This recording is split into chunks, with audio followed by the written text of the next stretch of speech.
एक चीज रियलाइज करी तुमने कि तुम्हारे पास सिर्फ 7 मंथ बचे हुए हैं और 8वें महीने में तुम्हारी लाइफ का पहला बोर्ड एग्जाम होगा। अरे देवा, ये गड़बड़ है बाबा। अब देखो, ऐसे में डरने वाली तो बात है नहीं। ठीक है, 2 मंथ वेस्ट कर चुके हो, अब उसको छोड़ दो। उसके बारे में सोचने का तो कोई मतलब ही नहीं बनता। अब तुम्हें फोकस करना है अपने आने वाले 7 मंथ्स पे, क्योंकि यही 7 मंथ बचे हुए हैं जहां तुम्हें प्रिपरेशन करनी है, और प्रिपरेशन भी बहुत अच्छे लेवल पे करनी है ताकि सबका मुंह बंद कर सको और एक अच्छा रिजल्ट लेकर आ सको। अब इसके लिए करना क्या होगा वो तो मैं आज बताने ही वाला हूं, लेकिन एक चीज जरूर कि केयरलेसनेस अब छोड़ दो, क्योंकि अब थोड़ा फोकस से ज़्यादा नहीं लेकिन थोड़ा थोड़ा डेली पढ़ना स्टार्ट कर दो। क्या पढ़ना है, कैसे पढ़ना है, वो मैं इस वीडियो में ऑलरेडी बताने वाला हूँ, तो उसके लिए टेंशन मत लो। लेकिन हाँ, केयरलेसनेस बिल्कुल अवॉइड करो, क्योंकि यही है जो तुम्हें अब तक रोक के रख रहा था। तुम्हारे 2 मंथ वेस्ट होने का कारण ही यही है। अब कल कर लूँगा, परसों कर लूँगा, नेक्स्ट मंथ कर लूँगा, अगले महीने एग्ज़ाम है, ये सब छोड़ दो। डेली पढ़ना है। अब अवॉइड करना छोड़ दो, केयरलेसनेस बिल्कुल छोड़ दो, और अब फोकस करो अपने 10th के बोर्ड एग्जाम पर। थोड़ा थोड़ा डेली पढ़ने से तुम्हारे लास्ट टाइम का आधा प्रेशर कम हो जाएगा। So most of the students के तो अब समर वैकेशन भी ख़त्म हो चुके हैं। अब उन्हें रेगुलर स्कूल जाना है, ट्यूशन जाना है, ऑनलाइन बैच की क्लास करनी है। ऐसे में खुद के स्टडी के लिए, यानी सेल्फ स्टडी के लिए टाइम निकालना बहुत ही इंपॉर्टेंट है। अब हाँ, मुश्किल तो है, लेकिन इसे करना कैसे है इसका मैं बहुत आसान तरीका बताता हूँ। देखो, जो भी टॉपिक तुम्हारा स्कूल में हुआ है या फिर जो बैच में है, ट्यूशन में है, मतलब जिसे भी तुम अभी फॉलो कर रहे हो, उधर जो टॉपिक हुआ है उसी टॉपिक पे तुम्हें क्वेश्चंस करने हैं, उसी को तुम अपने सेल्फ स्टडी कहोगे। तो अब मैं बताने वाला हूँ सब्जेक्ट वाइज हमें कैसे प्रिपरेशन करनी है।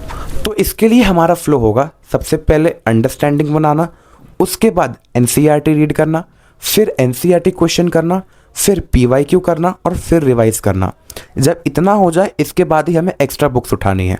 हाँ, एक्स्ट्रा बुक्स के लिए मैंने ऑलरेडी वीडियो बना रखी है, पिन कर दूंगा, जाके देख लेना। आपके 5 सब्जेक्ट्स को मैं 2 कैटेगरी में डिवाइड करता हूँ। सबसे पहला है जिनमें प्रैक्टिस की रिक्वायरमेंट है, और दूसरा है थ्योरी वाली। अब देखो, प्रैक्टिस में तो ऑफकोर्स मैथ्स है और साइंस है। इसमें क्या करना है, मैं एक एक्स्ट्रा टिप देता हूँ कि आप दोनों की एनसीईआरटी रीड करो। हाँ, मैथ्स की एनसीईआरटी भी रीड करो, क्योंकि उससे ना आपको कंसेप्ट्स बहुत अच्छे से समझ में आते हैं। खासकर जो प्रूफ वाले क्वेश्चन होते हैं उसमें अंडरस्टैंडिंग अच्छे से बैठती है कि आखिर ये पूछना क्या चाह रहा है। और जैसे ही क्वेश्चन थोड़ा घूमता है ना, हम इजीली समझ जाते हैं कि उसमें पूछना क्या चाह रहा है, हमें करना क्या है, और हमारी अप्रोच भी ऐसे डेवलप होती है। तो मैथ्स और साइंस की एनसीईआरटी ज़रूर रीड करो। उसके बाद एनसीईआरटी के क्वेश्चन करो। अब साइंस के लिए तो एनसीईआरटी के कीवर्ड्स भी चाहिए, तो उससे अंडरलाइन करके याद कर लो। साथ ही साथ एनसीईआरटी के क्वेश्चन दोनों के लिए करने हैं, और इतने अच्छे से करने हैं कि याद हो जाने चाहिए कि इसका आंसर क्या है। और एक और चीज़, एनसीईआरटी में एग्जाम्पल्स होते हैं जैसे कि मैथ्स के लिए, और एनसीईआरटी में इनटेक्स्ट क्वेश्चन होते हैं साइंस में। इन दोनों को बिल्कुल मिस मत करना, इसमें से भी क्वेश्चन आते हैं, तो इन दोनों को भी बहुत अच्छे से कर लेना है। अब इसके बाद जब हमारी एनसीईआरटी अच्छे से हो चुकी है, इसके बाद हमें जाना है पीवाईक्यूज़ पर। अब पीवाईक्यूज़ कहाँ से मिलेंगे, बहुत इजीली अवेलेबल है, या फिर आप कोई बुक भी ले सकते हो। लेकिन अगर आप अफोर्ड नहीं कर सकते तो मैं एक पीडीएफ बनाकर ज़रूर दे दूंगा, अगर चाहिए हो तो प्लीज़ कमेंट में बताना। इसमें मैं सारे पीवाईक्यूज़ आपको प्रोवाइड करवा दूंगा। हाँ, तो पीवाईक्यू के बाद आपको सब कुछ रिवाइज करना है। मैथ्स में फिर से क्वेश्चन करने हैं, और साइंस के लिए आपको जो आपके शॉर्ट नोट्स होंगे जो आपने बनाए हैं वो आपको पढ़ना है। बस इतना करने के बाद आपको अगर टाइम बचता है तो आप एक्स्ट्रा बुक्स की तरफ जा सकते हैं, जो वीडियो मैंने ऑलरेडी आपको दे दी है। एक एक्स्ट्रा टिप दूंगा कि आप ट्रिग्नोमेट्री को अभी से करना स्टार्ट कर दो, क्योंकि ट्रिग्नोमेट्री लास्ट के टाइम में बहुत हेडेक बन जाता है। एक ट्रिग्नोमेट्री और एक ट्रायंगल्स, क्योंकि सर्कल्स काफ़ी इजी हो गया है, तो आप ट्रिग्नोमेट्री और ट्रायंगल्स करना स्टार्ट कर दो। ये 2 चैप्टर्स हैं जो कि बहुत दिमाग ख़राब करते हैं। और साइंस की बात करूँ ना, तो बायोलॉजी को बिल्कुल मिस मत करो यार। बायोलॉजी को मैंने ही बहुत अंडर एस्टिमेट करा और मैंने रिजल्ट भुगता। बायोलॉजी आती बहुत इजी है, लेकिन अगर करी ना हो ना तो समझ में कुछ नहीं आता है कि पूछा क्या गया है। तो बायोलॉजी को लेट गो मत करो कि यार हो जाएगा, नहीं, अभी कर लो, स्टार्टिंग से करो। और खासकर पहले चैप्टर को तो करना ही, वो सभी करते हैं, लेकिन बाद में जो चैप्टर्स आते हैं ना, वो था मेंडल वाला यानी, और एक था ब्रेन वाला, तो उन सबको तो अच्छे से कर लो। खासकर जो हार्मोन्स के नेम हो इनको भी अच्छे से याद कर लेना, क्योंकि इसमें से क्वेश्चन आता ही आता है। अब जो सेकेंड कैटेगरी है थ्योरी वाली, इसमें मैं 3 सब्जेक्ट रखता हूँ, जैसे कि आपको पता ही है, इंग्लिश, एसएसटी और हिंदी। एसएसटी और हिंदी इंग्लिश काफ़ी अलग हैं, लेकिन इनमें अप्रोच हमको सेम ही रखना है। सबसे पहले हमें वन शॉट देखना है सिर्फ वन शॉट नहीं, एक वन शॉट देखना है ताकि समझ में आ जाए। उसके बाद एसएसटी के लिए मैं बता दूं तो आपको एनसीईआरटी रीड ज़रूर करनी है।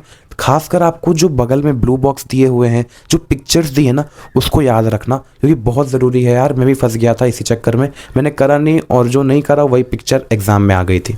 तो इस बात का ध्यान रखना कि पिक्चर्स अभी से स्टार्ट कर दो याद करना, मैप्स को मत छोड़ो, मैप्स भी वहीं याद करते चलो। दूसरी बात, उसके कीवर्ड्स याद रखो, स्टोरी याद रखो और इंपॉर्टेंट वर्ड्स याद रखो। आप टाइमलाइन के थ्रू याद करो कि यार इसके बाद ये हुआ था।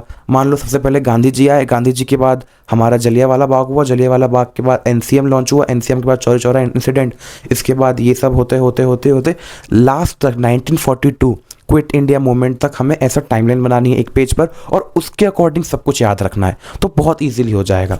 खासकर इसमें जो नेशनलिज्म इन इंडिया है बहुत इंपॉर्टेंट है। इसमें मैं एक चीज़ बताऊं तो आप एनसीएम यानी नॉन कोऑपरेशन मूवमेंट और सिविल डिसोबीडियंस मूवमेंट, इनमें बीच में एक कॉलम बनाना, और इधर एनसीएम और इधर सीडीएम सिविल डिसोबीडियंस मूवमेंट, उन दोनों के बारे में 5-5, 6-6 पॉइंट इंपॉर्टेंट लिख देना ताकि डिफरेंस याद हो।